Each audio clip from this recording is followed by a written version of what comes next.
خویندو ورونو د ژوند په تېرېدو به داسې خلک تجربه کوي او داسې تجربو به وګورئ چې داسې خلک، داسې خپلوان، داسې ملګري چې تاسې به اوږه ورکړې وي او هغوی به ښه ژوند ته رسېدلی وي، بریا ته به رسېدلی وي، او همغو به بیا ستا خپې ویلې وي او ته به یې د ژونده ویستلی وي، ان تر دې چې ستا د ژوند اخیستو، ستا د بدنامۍ، ستا د کور، ستا د مور و پلار، ستا د ژوند،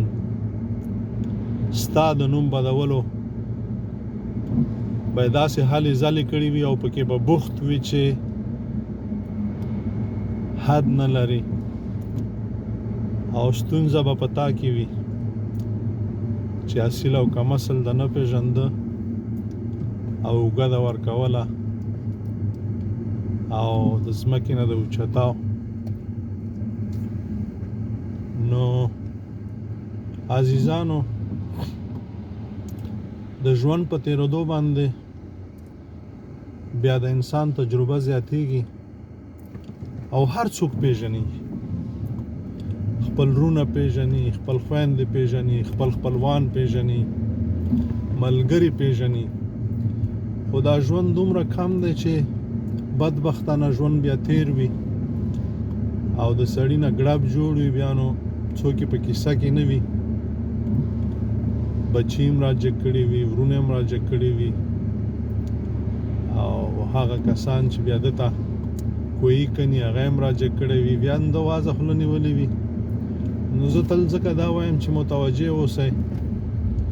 د کم اصل سړي خپلوي مه کوئ، د کم اصل سړي دوستي او ملګرتیا مه کوئ، د کم اصل سړي سره ناسته پاسته مه کوئ، ځکه دا ژوند ډېر اړین دی او دا دې سره لوبې مه کوئ.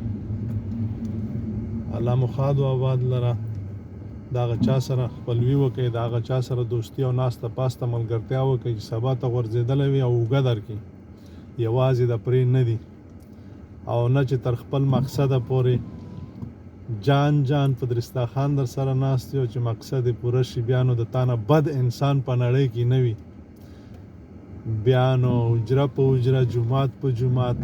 دیره په دیره، کوڅه په کوڅه، دکان په دکان، هټۍ په هټۍ ګرځي او وایي چې پلانکی غل دی. الله مو ښاد لره. السلام علیکم ورحمة الله وبرکاته.